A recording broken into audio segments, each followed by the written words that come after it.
ఒక్కసారి కొమ్మూరి గోల్డ్ కి కాల్ చేయండి. తాకట్లో ఉన్న మీ బంగారాన్ని విడిపించి మార్కెట్ ప్రైస్ కి వాళ్ళు కొనుక్కుని మిగతా డబ్బులు మీకు ఇచ్చేస్తారు. నమస్తే. ఈరోజు మనం తెలుగుదేశం పార్టీ జాతీయ నాయకులు, ఆ party fire brand Rishender Reddy గారితో ఉన్నాం. ఆర్వి రెడ్డి గారు, సార్తో మాట్లాడదాం. నమస్తే సార్. నమస్కారం అండి. రిషేందర్ రెడ్డి గారు, జగన్మోహన్ రెడ్డి గారు మొన్న ఏలూరు ఆ పార్టీకి సంబంధించి కార్యకర్తలు నాయకులతో మీటింగ్ సందర్భంగా ఏడాదిన్నరలో నేను పాదయాత్ర చేస్తా, ఏడాదిన్నర పాటు జనంలోనే ఉంటా, అధికారం మందే అని మాట్లాడిన పరిస్థితుంది. అంటే పాదయాత్రలు చేస్తే ముఖ్యమంత్రి అయిపోతారా, అధికారం వచ్చేస్తుందా అని చాలామందిలో ఒక డౌట్ కనిపిస్తూ ఉంది. ఆయన మళ్ళీ జనంలోకి వస్తే ఏంటి సార్ సిచ్యువేషన్? మీకు ఏమైనా భయం కనిపిస్తుందా మీకు మీ పార్టీకి? మాకన్నీ అంటే ఎర్రోళ్ళని చూసి భయపడాల్సిన అవసరం మాకైతే ఏమీ లేదు. ఎందుకంటే ఈరోజు జగన్మోహన్ రెడ్డి ఏ ప్రెస్ మీట్ ఇచ్చినా అధికారం కోల్పోయిన తర్వాత కానివ్వండి, అధికారులు ఉన్నప్పుడు ఏదో వ్యవస్థలు మేనేజ్ చేశాడంటే అనుకోవచ్చు. అధికారం కోల్పోయిన తర్వాత తను వేస్తున్న ప్రెస్ మీట్లో తీసుకుంటే మేము భయపడాల్సిన పని లేదు, జనాలు భయపడతా ఉన్నారు. అతని మీమ్స్ని చూసి అతని యొక్క అంటే ఈ యొక్క డిజిటల్ ప్లాట్ఫామ్ మీదకి అతను మంచిగా భోజనం అయితే వస్తూ ఉంది. ఎందుకంటే అతని మీమ్స్ని చూసుకుంటే కనుక ఏ విధంగా చూస్తున్నాడు. ఒక ఎర్రోడు మాట్లాడే మాటలకు కూడా ఈరోజు ఒక పార్టీ ప్రతినిధిగా నేను ప్రదర్శించాలంటే చాలా అపహాస్యంగా ఉంది. సరే, అతను మాట్లాడాడు కాబట్టి ఖచ్చితంగా మేము కూడా జగన్మోహన్ రెడ్డి ఇదే ఒకసారి మీ మీడియా ద్వారా మీ జర్నలిస్టులు కూడా మీరు ఆయన వెళ్ళి ప్రెస్ చేస్తారు కాబట్టి ఒక క్వశ్చన్లు మా తరపు నుంచి కొన్ని క్వశ్చన్లు వేయండి, మేము అడుగుతాం. ఈ వీడియో జగన్మోహన్ రెడ్డి చూస్తే కనుక జగన్మోహన్ రెడ్డి ఖచ్చితంగా ప్రతిస్పందించాలి. ఏ మొహం పెట్టుకొని నువ్వు పాదయాత్ర చేయాలనుకుంటున్నావు? ఫస్ట్ దానికి సమాధానం చెప్పు జగన్మోహన్ రెడ్డి. ప్రభుత్వం మీద నువ్వు ఎప్పుడైనా సరే పడి ఏడుస్తూనే ఉంటావు, నీకు అది దానికి తప్ప ఇంకోటి ఆలోచన అయితే లేదు. అంటే పాదయాత్ర దేనికి చేస్తా ఉన్నావు జగన్మోహన్ రెడ్డి? నువ్వు పాదయాత్ర బదులు ఒక పేరు పెట్టుకో, దాన్ని పాదయాత్ర నీకు సిగ్గుపడిన యాత్ర అని చెప్పు, లేదా సిగ్గుమాలిన యాత్ర అని పేరు పెట్టుకో. ఎందుకు సిగ్గుమాలిన యాత్ర అని అన్నామంటే దానికి కరెక్ట్గా నీకు సరిపోతుంది. అధికారంలో ఉన్నప్పుడు ఈ ప్రజలు గుర్తు రాలేదా జగన్మోహన్ రెడ్డి? ప్యాలెస్ల్లో కూర్చొని పబ్జీలు ఆడుకునే అప్పుడు ఉన్నప్పుడు ఈ ప్రజలు గుర్తు రాలేదా జగన్మోహన్ రెడ్డి? నీ హయాములోనే ఒక పెద్ద మహమ్మారి ఈ రాష్ట్రాన్ని కమ్మిపుచ్చింది, ఈ ప్రపంచాన్ని కమ్మిపుచ్చింది, ఈ దేశాన్ని కమ్మిపుచ్చింది. ఆ మహమ్మారి పేరు కరోనా. ఆ కరోనా టైంలో కనీసం నేను ఉన్నానని ప్రభుత్వ అధినేతగా ఏ రోజైనా సరే నువ్వు ఈ ప్రజలకి నేనున్నానని చెప్పి భరోసాని ఇవ్వడం జరిగిందా? ఆఖరికి పాపానికి ప్రజలు వాళ్ళంతటా వాళ్ళ చర్యలు తీసుకొని వాళ్ళంతటా వాళ్ళు కట్టుదిట్టం చేసుకుంటే కనుక డాక్టర్లు కూడా స్వయంగా వచ్చి ఎవరైతే ఇబ్బందులు పడుతున్నారో వాళ్ళందరికీ స్వయంగా వచ్చి శక్తి మేరకు వాళ్ళకి సేవ చేస్తే, ఆ సేవ చేసిన వ్యక్తుల్ని కూడా నువ్వు ఎంత అవగాహన చేసినావు, ఎంత అవమానించినావు, ఎంత క్రూరంగా చంపించినావు. ఆ చంపించిన వ్యక్తి ఒక బడుగు బలగైన వర్గాలకు సంబంధించిన డాక్టర్ సుధాకర్. కేవలం నీ ఆస్తులు అడగలేదు, నీ యొక్క పదవీ వ్యామోహాలు అడగలేదు, ఈ రాష్ట్రాన్ని కూడా అడగలేదు. కేవలం కరోనా మహమ్మారి నుంచి నీ సేవ చేస్తా ఉన్న రోగుల నుంచి మాకు మాస్క్ ఇవ్వండి అయ్యా అని నీ ప్రభుత్వాన్ని అడిగితే, ఆ మాస్క్ అడిగిన పాపానికి ఒక బడుగు బలైన వర్గాన్ని నడి రోడ్లో చంపించిన నరహంతకుడివి. దాని కాబట్టి నువ్వు ఈ సిగ్గుమాలిన యాత్రని నువ్వు దీనికి పెట్టు. రెండోది, ప్రజల్ని అంటే ఎంత ఇబ్బంది పెట్టావు. ఆంధ్ర రాష్ట్రానికి ఒక రాజధాని లేకుండా ఆనాటి యొక్క రైతులు ఇచ్చిన భూములు ఇచ్చిన రైతుల్ని ఎంత అవహేళన చేసి నీ యొక్క సైకో విధానాన్ని అంటే గడిచిన ఆ యొక్క ఆ ప్రాంత ప్రజల్ని కానివ్వండి తీసుకుంటే 5 సంవత్సరాలు నీ యొక్క 5 సంవత్సరాల పాలనలో సుమారు 1700 రోజులు ఉద్యమాలు చేసి రాష్ట్రం కోసం, రాష్ట్ర భవిష్యత్తు కోసం, రాష్ట్ర రాజధాని కోసం, దాంట్లో కూడా వాళ్ళకి ఎటువంటి స్వార్థం లేదు. కేవలం రాష్ట్ర రాజధాని ఇక్కడ నిర్మించండి, గత ప్రభుత్వం మేము నమ్ముకొని మేము ఇచ్చినాము, ఈ యొక్క రాష్ట్ర ప్రభుత్వాన్ని మేము నమ్ముకొని దాన్ని కొనసాగించండి. ఆ మాట నీకు జీర్ణించుకోలేక ఆ ప్రాంత ప్రజలను ఎన్ని విధాలుగా అవమానించి నీ యొక్క అంటే అధికార దాహంతో బోట్ల కాళ్ళతో కొట్టించి ఆఖరికి 272 మంది, సారీ మీరు దయచేసి ఇది ఫిగర్ కరెక్టో కాదో మీరు చేయాలి, నాకున్న ఎమరేషన్ ప్రకారం 272 మంది రైతులు ఈ రాష్ట్ర రాజధాని కోసం బలిదానంగా అమరులైనారని, అది నీ యొక్క దుర్మార్గం. దానికి సిగ్గుపడుతూ నువ్వు సిగ్గుమాలిన యాత్ర చేయి. రెండోది, సొంత తల్లిని సొంత చెల్లిని ఇంట్లోంచి గెండించి సొంత బాబాయిని అతి క్రూరంగా చంపించినందుకు ఒక భయానికి దానికి సిగ్గుపడుతూ సిగ్గువల్ల యాత్ర చేయి. అతి ముఖ్యమైనది, రాష్ట్రంలో యువతని పెడదోవ పట్టించి వాళ్ళకు గంజాయి బానిసలుగా చేసి, మాదక ద్రవ్యాలకి బానిసలుగా చేసి, వాళ్ళకి ఎటువంటి ఉద్యోగ ఉపాధి అవకాశాలు కల్పించపోగా వాళ్ళ యొక్క ఉన్నత చదువుకున్న వ్యక్తులు కూడా మటన్ కొట్లు పెట్టుకోండి, ఫ్రాన్స్ కొట్లు పెట్టుకోండి, చికెన్ దుకాణాలు పెట్టుకోండి అని చెప్పి సలహాలు ఇచ్చినందుకు దానికి సిగ్గుపడుతూ నువ్వు కానీ మీరు గతం మొత్తం మళ్ళీ ఎందుకు చదువుతున్నారు? సిగ్గుయాత్ర చేయాలి. ఎందుకంటే మరి దేనికంటే శిక్ష వేస్తారు కదా, ప్రజలు శిక్ష వేస్తారు, మరి 11 స్థానాలు కట్టబెట్టారు. శిక్ష వేసిన మీ కూటమి వైఫల్యాల గురించి రోడ్డు మీదకి వస్తా మా వైఫల్యాలకు చేసినట్టు నువ్వు కూటమి దాకా నువ్వు పాదయాత్ర చేయాల్సిన ఎందుకు? నీకు ప్రజలు ఇచ్చినారు కదయ్యా, నీకు 11 సీట్లు ఇచ్చినారు కదా, అసెంబ్లీకి రావా? అసెంబ్లీకి వచ్చి మాట్లాడొచ్చు కదా. కూటమి ప్రభుత్వ వైఫల్యాలు అనేది నువ్వు ప్రజలు చెప్పాల్సింది ఏముంటుంది? ప్రజలకు అన్నీ తెలుసు. కూటమి ప్రభుత్వ వైఫల్యమా, మేము విజయ పదవిలోకి పోతున్నామా అనేది. కూటమి ప్రభుత్వం ఈరోజు పనిచేస్తుంది కాబట్టే నీకు జీర్ణించుకోలేకపోతా ఉన్నావు.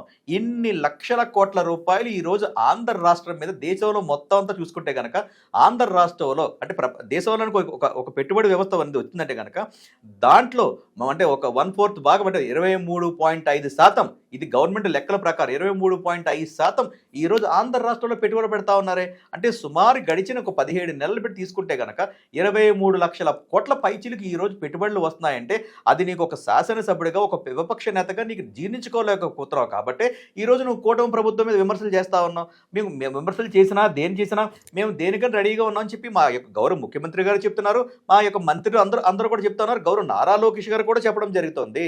ఐటీ శాఖ మంత్రిగా నాకే కాదు, హెచ్ఆర్డి మినిస్టర్గా నాకే కాదు, నా యొక్క కాంటాక్ట్లే కాదు, మీ యొక్క విపక్ష తరపు నుంచి మీ యొక్క కాంటాక్ట్లు తీసుకున్నా కూడా ఆ క్రెడిబిలిటీ మీరు తీసుకోండి అని చెప్పిన మంత్రి ఈ దేశంలో ఎవరైనా ఉన్నారా? అది గౌరవ నారా లోకేష్ గారికే దక్కింది కదా. మరి ఎందుకు విపక్ష నేత కాకుండా నువ్వు కనీసం శాసనసభ్యుడిగా నాకు అవును నేను మాజీ ముఖ్యమంత్రిగా చేసినాను, నాకు ఈ రాష్ట్ర పట్ల నాకు ప్రేమ ఉంది, ఈ రాష్ట్ర ప్రజల మీద నాకు ప్రేమ ఉంది, ఈ యొక్క ప్రజాస్వామ్యం మీద నాకు గౌరవం ఉందని చెప్పి కనీసం ఏ రోజైనా సరే నువ్వు ఒక రాష్ట్రానికి నీ ద్వారా ఏదైనా కనీసం ఒక ఇంట్రుకంత వాసైనా సరే ఉపయోగం జరిగిందా? మరి ఇంకా అలాంటివి జరిగినప్పుడు నువ్వు దేనికి పాదయాత్రలు చేస్తావు? నిజంగా కనుక కూటమి ప్రభుత్వం మీద వైఫల్యాలు ఉంటే కనుక నువ్వు ఎందుకబ్బా ప్రజా వ్యవస్థను గౌరవించకుండా, శాసన వ్యవస్థను గౌరవించకుండా ఇంట్లోకి వెళ్ళి దాక్కుంటావు? ప్రజాస్వామ్యం మీద గౌరవం ఉంటే కనుక, శాసనసభ వ్యవస్థ మీద గౌరవం ఉంటే కనుక నువ్వు అసెంబ్లీకి వచ్చి చర్చించాలి కదా. మాకు ఈ విధంగా జరుగుతూ ఉంది, ప్రజలు ఇంత ఇబ్బందులు పడతా ఉన్నారు, నాకు అసలు నిద్ర పట్టట్లేదు, నేను ప్యాలెస్లో వదులుకొని నేను రోడ్ల మీద తిరుగుతా ఉన్నాను, నేను రోడ్ల మీదకి వచ్చినప్పుడల్లా నేను ఎవరినొకరు బలి తీసుకుంటా ఉంటాను, నా సొంత కార్యకర్తల్ని నేను అసెంబ్లీలోకి వస్తే నా మైక్ కట్ చేస్తారు, హోదా లేదు కాబట్టి ఎక్కడో మూల కూర్చోబెడతారు. అందుకే నేను ప్రజాక్షేత్రంలోకి వస్తా, ప్రజల మధ్యకు వచ్చి మాట్లాడతా. మీరు రాజధాని పేరుతో మీ బినామీలకు ఏ విధంగా దోచి పెడుతున్నారు అది ప్రజల ముందు పెడతాను, మెడికల్ కాలేజీలు ప్రైవేట్ పరం ఏ విధంగా చేస్తున్నారు అవన్నీ ప్రజల్లో చర్చ పెడతానని చెప్పి రోడ్ల మీదకి వస్తున్నాడు. అధికారంలో ఉన్నప్పుడే ప్రజల మధ్యకి డేరాలు వేసుకున్న డేరా బాబావు నువ్వు. ఈ రోజు నువ్వు ప్రజల మధ్యకి వెళ్తే కనుక ఆడవాళ్ళు రెడీగా ఉన్నారు చీపురు కట్టలతో కొట్టడానికి, పేడ నీళ్ళు మొహం మీద వేయడానికి. దానికి నువ్వు సమాధానం చెప్పకుండా నీ ఏడుపు ఈరోజు కూటమి ప్రభుత్వం మీద మాట్లాడుతూ ఉన్నావు. ఇక్కడ ఉండేది ప్రజా ప్రభుత్వం అనే సంగతి మర్చిపోకూడదు జగన్మోహన్ రెడ్డి గారు. మీరు ఇక్కడ ఉండి 5 కోట్ల మంది ప్రజలు ఒంటి చేత్తో నిలబెట్టిన ప్రభుత్వం కూటమి ప్రభుత్వం. దానిగా మీరు ఆ యొక్క ప్రభుత్వ చర్యల వల్లే ఈ రోజు మీరు అసెంబ్లీకి రాకుండా ఇలాంటి దోబూచి కబుర్లు ఏదైతే నా మైక్ కట్ చేస్తూ ఉంటారు, లేకపోతే నన్ను మూల కూర్చోబెడతారు, నీ సంఖ్యాబలం ప్రకారం నేను ఎక్కడ కూర్చోబెట్టాలో నిర్ణయించాల్సింది ప్రజలు. ఆ ప్రజలు నిర్ణయించారు కాబట్టి 2024 నీకు నిర్ణయించారు కాబట్టి నీకు అసెంబ్లీలో ఏ స్థానం ఇవ్వాలో ఆ స్థానం ఇవ్వడం జరుగుతూ ఉంది. ఆ స్థానాన్ని ఉపయోగించుకొని నువ్వు ప్రజా సమస్యల మీద ఈ రోజు కూడా నువ్వు మాట్లాడావా? నీ నియోజకవర్గం తరపు నుంచి ఏమైనా మాట్లాడావు? ఈరోజు నువ్వు ఒక సామాన్య నియోజకవర్గ ఎమ్మెల్యేవి, కనీసం నీ నియోజకవర్గం సంబంధించిన ఏదైనా మాట్లాడడం జరిగిందా? ఆఖరికి నీ నియోజకవర్గానికి కూడా నీళ్లు పంపించిన ఘనత ఈ యొక్క కూటమి ప్రభుత్వాన్ని. ఆ నియోజకవర్గం సంబంధించిన వ్యక్తినే కదా నేను కూడా. నీళ్ళు ఎవదాకపోయినా గండిగొడ వరకు నీళ్ళు ఎవరు పోతా ఉన్నాయి, పులివెందలకు కూడా నీళ్ళు ఇచ్చిన ఘనత ఈ రాష్ట్ర ముఖ్యమంత్రి గారిది, ఈ కూటమి ప్రభుత్వం అన్న సంగతి నువ్వు మర్చిపోకూడదు. ఈ నిజాలన్నీ తెలుస్తాయి, ఈ నిజాలన్నీ నేను మాట్లాడాలనే ఉద్దేశంతోనే ఆ పాపం నోటితో నేను ఎందుకు మాట్లాడదు అంటే ప్రజలకి మేలు జరిగితే నువ్వు పాపం అనుకుంటా ఉంటావు. ఏ ప్రజలైనా సరే మేము రాజకీయాలు ఎప్పుడు కూడా ఒకసారి చూస్తామండి, ఎలక్షన్ల వరకు మాత్రమే రాజకీయాలు. ఎలక్షన్లు అయిపోయిన తర్వాత ప్రతిదీ కూడా అభివృద్ధి నిదానంతోనే పోవాలి. గడిచిన అంటే 175 నియోజకవర్గాల ప్రతి ఒక్క ఇచ్చాపురం బోర్డర్ నుంచి తడ బోర్డర్ వరకు ప్రతి ప్రజానికానికి కూటమి ప్రభుత్వం జరుగుతున్న అంటే అభివృద్ధి సంక్షేమ పథకాలు కానివ్వండి, అభివృద్ధి ఫలాలు కానివ్వండి, ఏదైనా సరే ప్రతి ఒక్క ప్రజానికానికి అందించాలనే సంకల్పం ఈ యొక్క కూటమి ప్రభుత్వానికి ఉంది. సార్ ఫైనల్గా చెప్పండి, ఆయన గతంలో పాదయాత్ర చేశాడు, 3000కు పైగా కిలోమీటర్లు రాష్ట్రం మొత్తం తిరిగాడు, 151 స్థానాలు రాష్ట్ర ప్రజలు కట్టబెట్టారు. అసలు నా భూతో నా భవిష్యత్ అన్న విధంగా ఆయనకు అంత గొప్ప అద్భుతమైనటువంటి విజయం వచ్చింది. ఇప్పుడు మళ్ళీ ఆయన పాదయాత్ర చేస్తే వాళ్ళు కార్యకర్తలందరూ అదే ఉత్సాహంతో ఊపుతూ ఉన్నారు. మా నాయకుడు మళ్ళీ పాదయాత్ర చేస్తే మళ్ళీ మాదే అధికారం అని. అంటే ఈ క్షేత్రస్థాయిలో ఏంటి సరే? అదే మీరు అడుగుతున్నప్పుడు మీరన్నారు, మేము 2019లో అధికారం కోల్పోయినప్పుడు ఏ రోజు మేము నిరుత్సాహపడలేదు. ఆనాడు మా సంఖ్యాబలం ఎంతండి? తెలుగుదేశం పార్టీ సంఖ్యాబలం ఎంతండి? 23 సీట్లే. 23 సీట్లతో మేము ఇంట్లో కూర్చోవడం జరిగిందా? గౌరవ నారా చంద్రబాబు నాయుడు గారు ఈ రాష్ట్రంలోని అతిపెద్ద అంటే అపారమైన అనుభవం ఉండే వ్యక్తి. అలాంటి వ్యక్తి కూడా ప్రజలు ఇచ్చిన తీర్పుని శిరసావహిస్తూ అతను ప్రతిపక్ష నేతగా తన పాత్రను తను పోషించలేదా? ప్రజా సమస్యలు వేసుకోలేదా? అది నాయకుడి యొక్క లక్షణం. మరి మీరు అన్నారు కదా 151 సీట్ల మందబలంతో ఆ రోజు మీరు మా మీద పడినారు. మరి ఈ రోజు మీకు నిజంగా ఆ ప్రజాస్వామ్యం మీద ఉంటే గనక ఎందుకు కనీసం మీరు 11 నిమిషాలు కూడా మీ యొక్క సంఖ్యాబలం 11 నిమిషాలు కూడా ఈరోజు అసెంబ్లీలో ఉండి మీరు మాట్లాడలేకపోతా ఉన్నారు? మీరు అడిగారు ఒక క్వశ్చన్, మీరు అడిగిన దాంట్లో ఒక క్వశ్చన్ ఏంటంటే 151 సీట్లు ఈ ప్రజాబలం అత్యంత మెజారిటీ ఇచ్చిందన్నారు. మరి అంత మెజారిటీ ఇచ్చినప్పుడు రాష్ట్ర ముఖ్యమంత్రి ప్రజాక్షేత్రంలో పోతున్నప్పుడు ఏ రోజైనా సరే డేరాలు కట్టుకోకుండా కట్టెలను కట్టుకోకుండా ఏ రోజైనా ఈ ప్రజాక్షేత్రంలోకి పోయినాడా?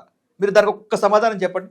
అంటే ఇతను ఎక్కడికి పోతున్నా డేరాలు కట్టేవాడు కదండి, డేరాలు కట్టుకునే కదా పోయేవాడు. అంటే సామాన్యుల ఓట్లు మాత్రం ఇతను అధికారం కోసం కావాలి. అలాంటిది ఆ సామాన్యులు ఇతను ముఖ్యమంత్రి కలవకూడదు. అంటే ఒక ముఖ్యమంత్రి ఏ జిల్లా పర్యటనలు చేసినా కూడా ఆ యొక్క అక్కడ కర్ఫ్యూ వాతావరణాన్ని సృష్టించే పరిస్థితి గత 5 సంవత్సరాలు లేదా? అంటే ఇక సామాన్యుడు తన యొక్క సమస్యలు ఎవరికి సమాధానం చెప్పుకోవాలి? స్థానిక శాసనసభ్యుడు వినట్లేదు, మంత్రి వినట్లేదు, ఆ యొక్క అధికార యంత్రాంగం వినట్లేదు. ఎందుకంటే నిద్రావన వ్యవస్థలో ఉండే ప్రభుత్వం అధికార యంత్రాంగాన్ని కూడా ఆ విధంగానే చేయడం జరిగింది కదా. గత 5 సంవత్సరాల పాలనలో ఉన్నప్పుడు ఎంతమంది బ్యూరోక్రాట్స్ ఈరోజు కోర్టు మెట్లు ఎక్కినారు? ఎంతమంది ఈరోజు అవమానంగా భరిస్తూ ఉన్నారు? కానీ ఈరోజు ప్రభుత్వంలో కూటమి ప్రభుత్వంలో ప్రతి అధికారి కూడా ఎంత తలెత్తి పనిచేస్తూ ఉన్నారు?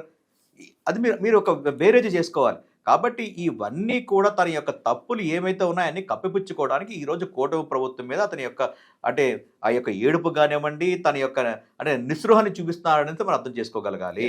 కాబట్టి దీనికి ఒక్కటే మార్గం, పాదయాత్రలు చేస్తే అధికారంలోకి వచ్చేస్తామని చెప్పి సూటుగా మేము అడుగుతున్నది ఏంటంటే ప్రజల యొక్క ప్రశ్నలు మీ ద్వారా జగన్మోహన్ రెడ్డి గారిని అడుగుతా ఉన్నాం.